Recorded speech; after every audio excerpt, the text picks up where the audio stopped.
சென்னை திருவல்லிக்கேணி நெடுஞ்சாலை பாரதி சாலை சந்திப்பில் விநாயகர் சிலை ஊர்வலம் செல்ல பல ஆண்டுகளாக தடை விதிக்கப்பட்டு வரும் நிலையில் அங்கு போலீசார் தடுப்பு வேலிகளை அமைத்து பாதுகாப்பு பணியில் ஈடுபட்டு வருகின்றனர். கூடுதல் தகவல்களை தருகிறார் எமது செய்தியாளர் சரவணன். விவரங்கள் என்ன?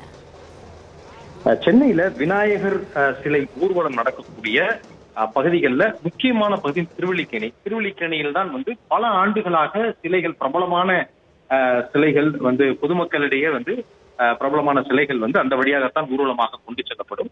அதே வேளையில அந்த திருவல்லிக்கேணியில் இருந்து பாரதி சாலை இடதுபுறம் திரும்பி அவர்கள் காமராஜர் சாலை வழியாக பட்டினப்பாக்கம் பகுதிக்கு செல்ல வேண்டும். இதுதான் அனுமதிக்கப்பட்ட பகுதி.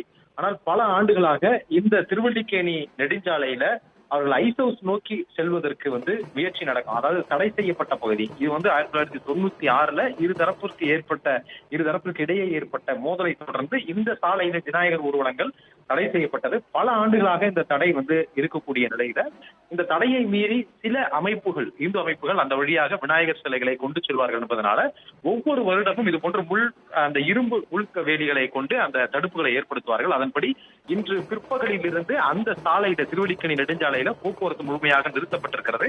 விநாயகர் சிலை ஊர்வலம் நடைபெறக்கூடிய திருவல்லிக்கேணி நெடுஞ்சாலையில் இருந்து பாரதி சாலை சந்திப்பிலிருந்து இடதுபுறம் சிலைகள் திருப்பி விடப்படுகிறது. எனவே அந்த இடத்தில் மட்டுமே 500க்கும் மேற்பட்ட போலீசார் பாதுகாப்பு பணியிலே இருக்கிறார்கள். அங்கு ட்ரோன்கள் மூலமாக தொடர்ந்து அந்த பகுதியினுடைய நிலவரம் சூழல் கண்காணிக்கப்படுகிறது. கண்காணிப்பு கேமரா கட்டுப்பாட்டு அறையிலிருந்து கண்காணிக்கக்கூடிய வகையில் அங்க கண்காணிப்பு கேமராக்களும் பொருத்தப்பட்டு அதிகாரிகள் நேரடியாக கண்காணிப்பிலும் ஈடுபட்டிருக்கிறார்கள்.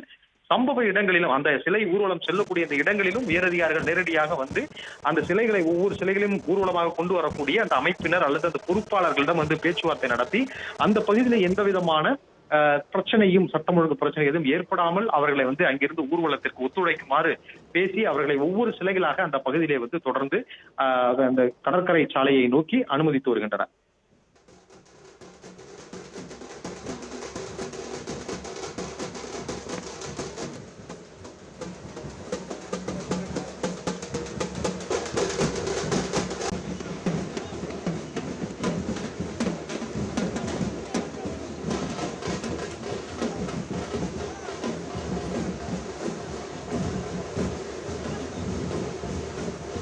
பிளே ஸ்டோர் மற்றும் ஆப் ஸ்டோரில் இருந்து பாலிமர் செயலியை QR கோடு மூலம் பதிவிறக்கம் செய்யுங்கள். செய்திகளை உடனுக்குடன் பெறுங்கள்.